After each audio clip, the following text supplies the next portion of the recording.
Hello friend, good afternoon. সবাই কেমন আছো? আশা করি তোমরা ভালো আছো, আমিও ভালো আছি। আমি গীতা তো অল টাইম বালা, এনি টাইম বালা। তারপরে আজকে তোমাদের সাথে কয়েকটা কথা শেয়ার করছি।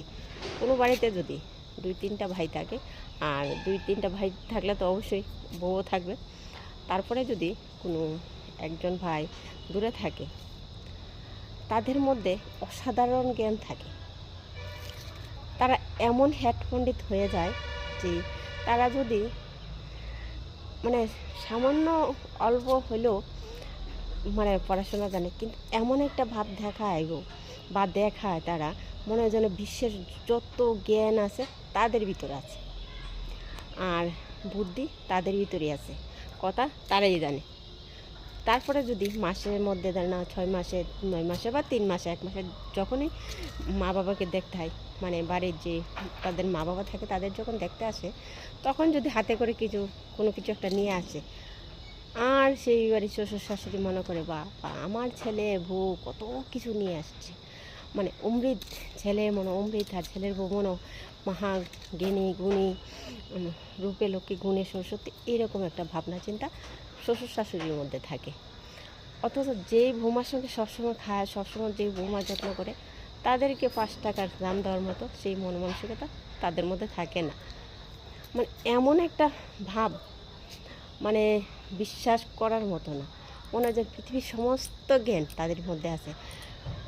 জ্ঞানের উপরে তারা পিএইচডি করছে। পিএইচডির পরে যদি আরও কোনো ডিগ্রি থাকে, ওই ডিগ্রিগুলো তারাই অর্জন করছে।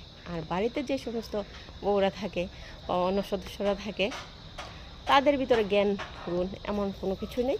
তারা কোনো কিছু জানেও না, বুঝেও না, এমনকি তাদের ইচ্ছা অনিচ্ছা স্বাদ তেমন কোনো কিছুই নেই। যদি কিছু থাকে থাকে ওই ছেলের বউর কাছে থাকে, ওই ছেলের মধ্যে আছে, আর সমস্ত কিছু সমস্ত কিছু তাদেরই নিয়েই। তো বলছি, এরকম যাদের ভাবনা চিন্তা, তাদের কপালে কিন্তু শেষ বয়সে অনেকটা কষ্ট দুঃখ থাকে। আমি মনে করি, আমি যার সঙ্গে সবসময় থাকুন, যে আমাকে সবসময় যত্নার্থী করে, যে আমাকে সবসময় 2 বেলা খাবার দাবার দিতে, তার কতই বেশি পাওয়া উচিত। এটা আমার বিবেকে বলছে। যদি আপনাদের অন্য মতামত থাকে, অবশ্যই কমেন্ট করে জানাবেন। সত্যি মাঝে মাঝে এরকম দৃশ্যগুলি যখন না নিজের চোখে দেখি বা কিছুটা নিজের জীবনও ঘটে, সেই সময় না খুব দুঃখ লাগে। আর সেসব শাশুড়ি শ্বশুর বা বাড়ির অন্য সদস্যরা কেন যে তাদের মাথা এটাই ঢুকে না, বুঝি না। যে আমাকে সবসময় দিচ্ছে, যে আমাকে সবসময় প্রতিনিয়ত আদর যত্ন করছে, তাকে কেন গুরুত্ব না দিয়ে, হ্যাঁ অন্যরা গুরুত্ব দাও, এটা ঠিক আছে, কিন্তু আমি মনে করি যে তোমাকে সবসময় বেশি করছে, তাকে বেশি গুরুত্ব দেওয়া উচিত। এবার তোমরাই বলো, আমি কি কথাটা ভুল বলছি না সত্যি বলছি? যদি সঠিক বলে তাই অবশ্যই কমেন্ট করে জানিয়ে যাবে, লাইক করবে, শেয়ার করবে। দেখা হবে অন্য একটা ভিডিওতে, অন্য একটা টাইম। Okay bye, tata.